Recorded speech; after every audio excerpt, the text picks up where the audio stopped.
Okay, state your name, please. Richard Charles Smith, Jr.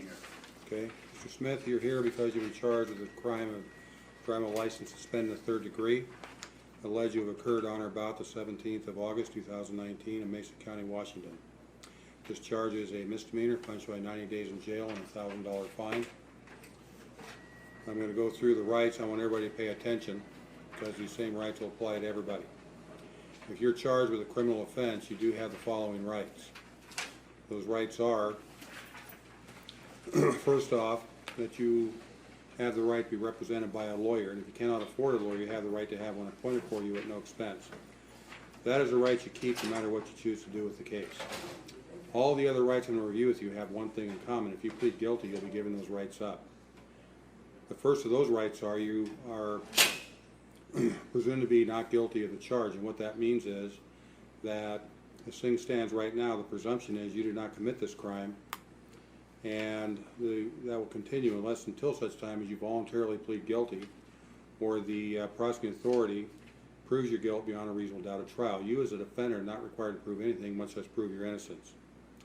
You have the right to a speedy trial. That means your trial must begin within 90 days of today. If the court fails to start your trial within that time frame, at least under some circumstances, you're entitled to have the case dismissed.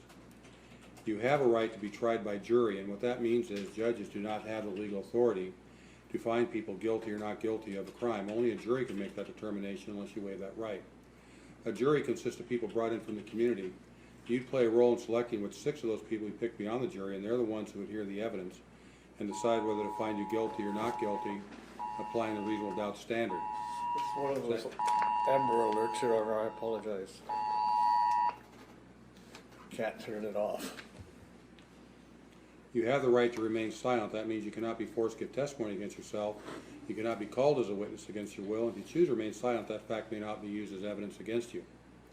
You may testify if you wish, but you do need to understand that if you do, anything you say can and will be used against you, and these proceedings are recorded.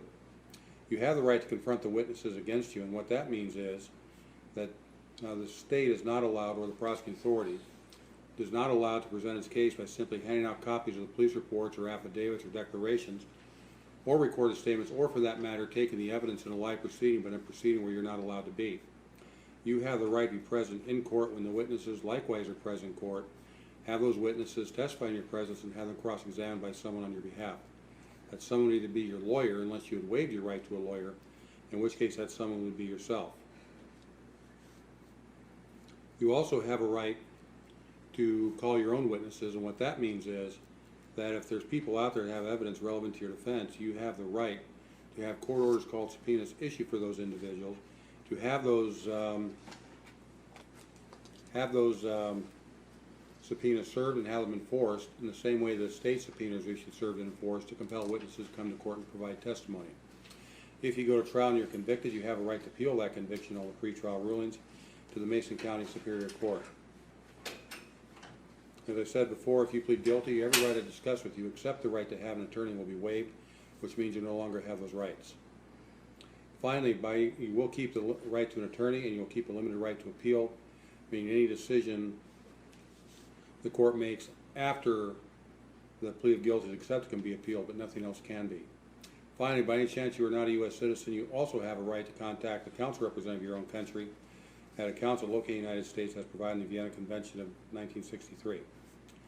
Mr. Smith, you are here because of the fact you were charged with the offense of driving a license suspended in the 3rd degree, alleged occurred in Mason County, Washington on or about the 17th of August 2019.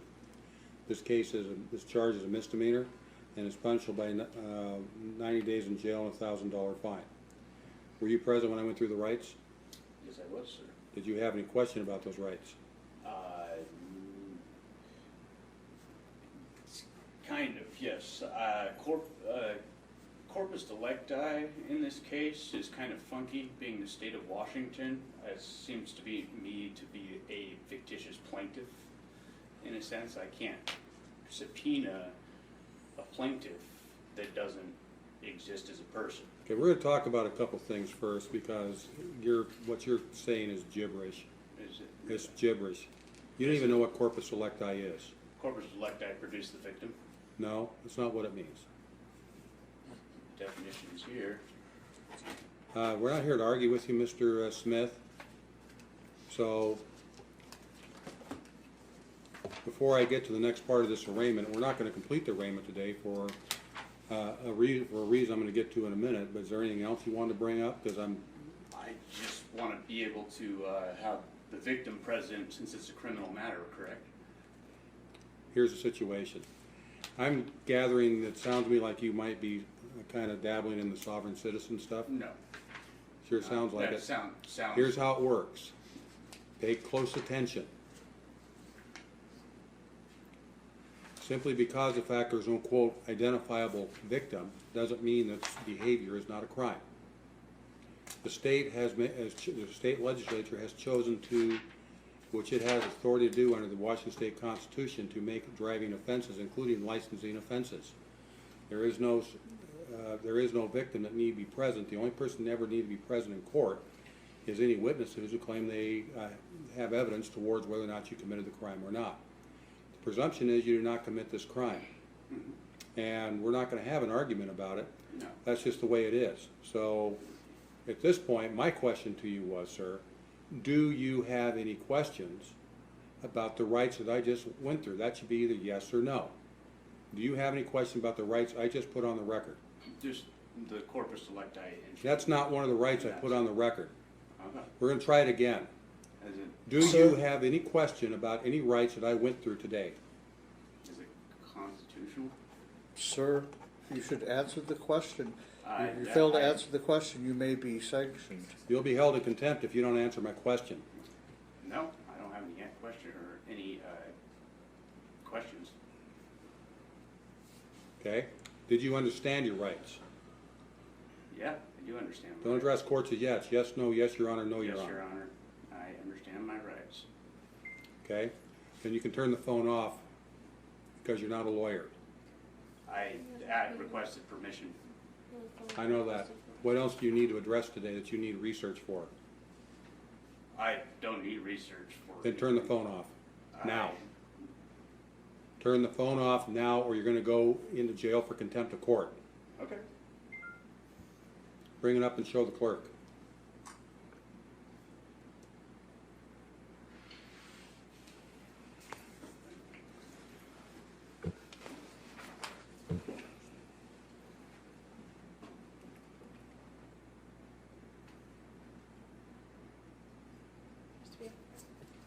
Okay? This is what we are going to do today. The court is going to reset this arraignment for 1 week from today at 1:30. You will need to be here.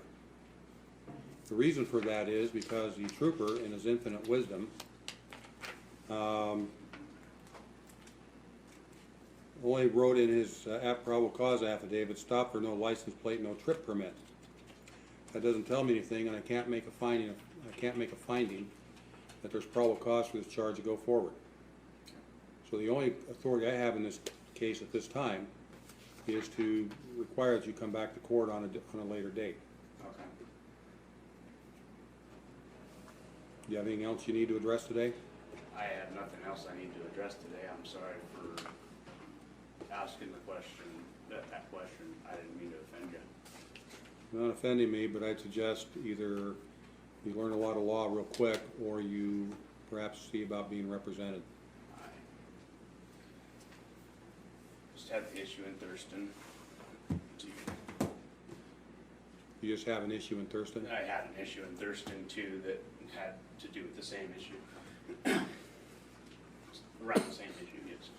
Well, one thing I don't do here is I'm going to listen to any legal argument that's a valid legal argument. That doesn't mean whether I agree with it or not, but whether it's well-founded.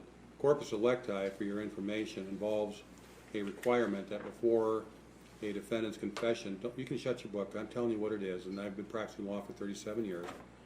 And corpus electi is a requirement that before, in the state of Washington, a person's confession to a crime can be admitted. There has to be some independent evidence that the crime charge actually occurred. so you don't get convicted based on confession alone. That's what it means in the state of Washington. It's a minority rule, quite frankly. Many states don't have that kind of a rule. So I'm not going to hear argument from you about corpus delicti or produce a victim on a driving license, spend a third, and you're on notice. I'm already ruling we don't need to have a, quote, victim. Come forward. We can sign above the judge's signature then. We're starting a new hearing on September 3rd at 1:30. I might be penalized if I don't sign. I'll have you thrown in jail if you don't. All right. Does that sound like a penalty? Don't challenge the authority of the court.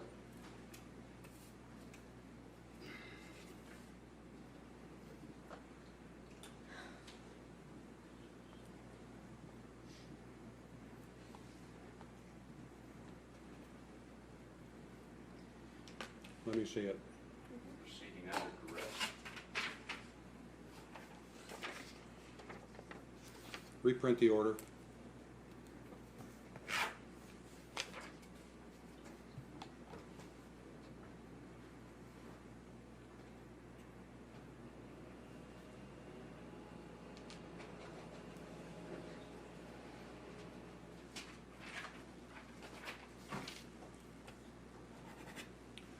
If you sign the order, you'll put nothing else on it. The record itself will reflect that you feel like you're under duress. Sign the order. Just your name, nothing else. I can't. That's. Just sign the order. You're ordered to do so. If you don't, it's contempt of court. The record already reflects you feel like you're under duress. You're not under duress, but you are under court order to sign the order.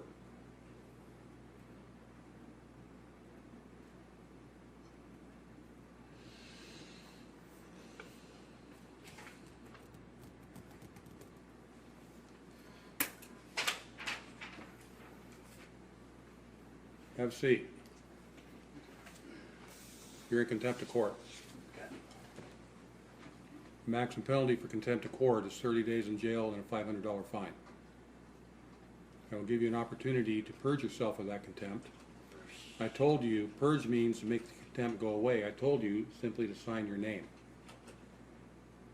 All you're doing by signing this is acknowledging you know when your next court date is.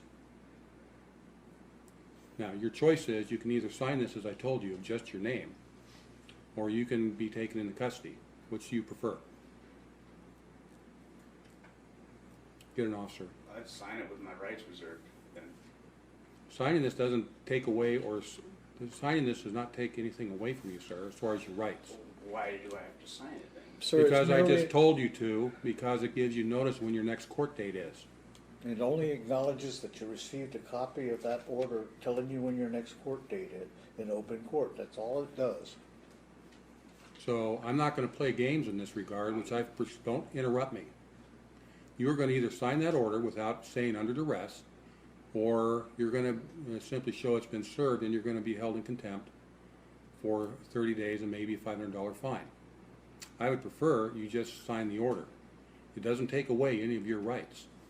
It doesn't take away any option you have to make any legal arguments that you have, and if they're valid arguments, and again, I want to be clear what I mean by valid argument.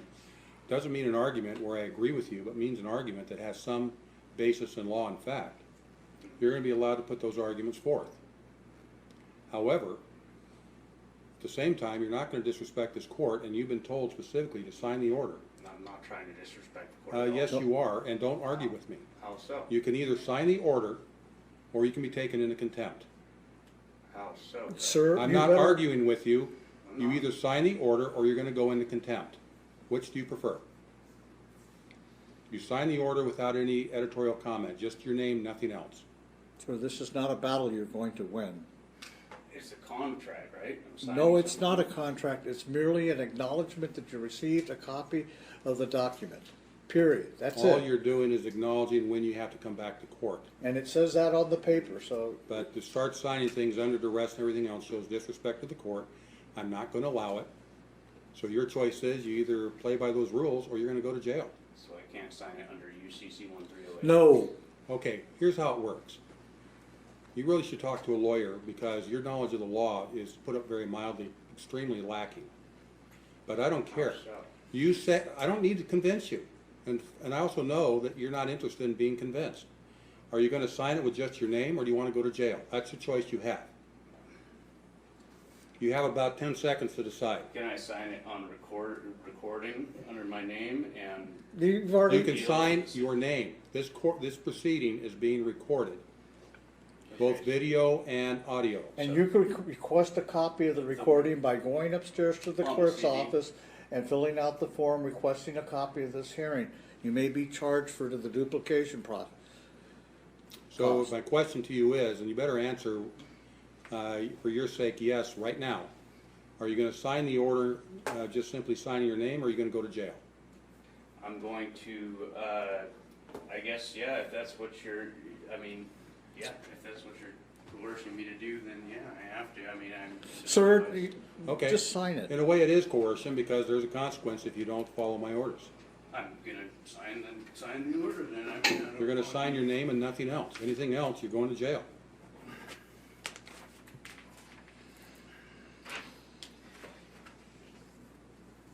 Do you guys have, CDs here? You can You can deal inquire with at that the up in the clerk's clerk's office. office. Let me see the order.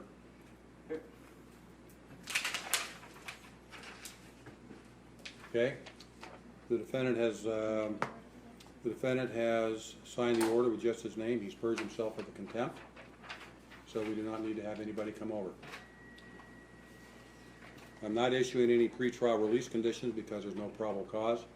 The only authority that I have in this case is require you to come back, and I won't have any authority to do anything else if at that hearing probable cause is not found. If there's no probable cause, then this case is first appearance today, but the court does not have any authority over you besides tell you to come back, other than conduct inside the court.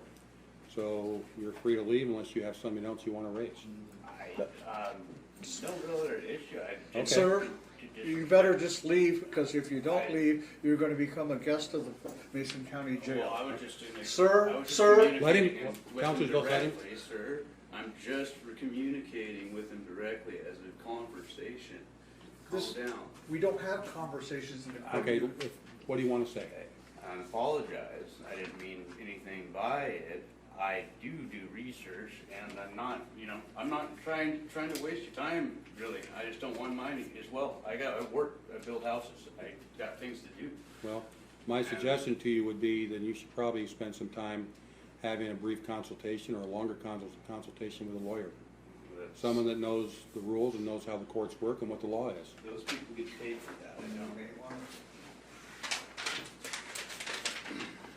It's pretty much a waste of my time. Sit down.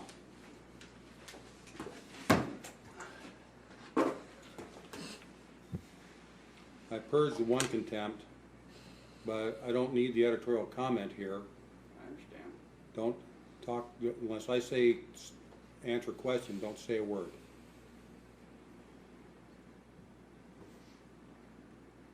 I don't need any editorial comment on your part that this is a waste of your time. I don't care if you can believe it, and outside this court, you can say anything you want.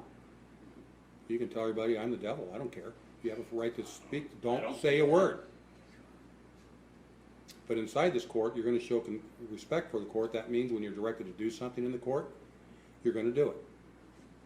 And right now, what you're gonna be directed to do is, you may do one of two things. If you wanna sit and watch the court proceedings for some reason, I can't imagine you would, then the situation may do so, but don't disrupt the court proceedings.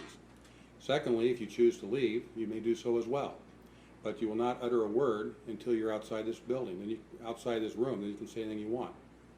If you violate that, it'll be contempt of court. And because it's occurring in the courtroom, I have the right to impose summary contempt. So those are your options. Either one is fine, but if you start giving the court editorial comment about being duressed or being a waste of your time or whatever, we're going to have a conversation about contempt. People will respect this court whether they want to or not. You're free to leave. Okay. Thank you, Your Honor.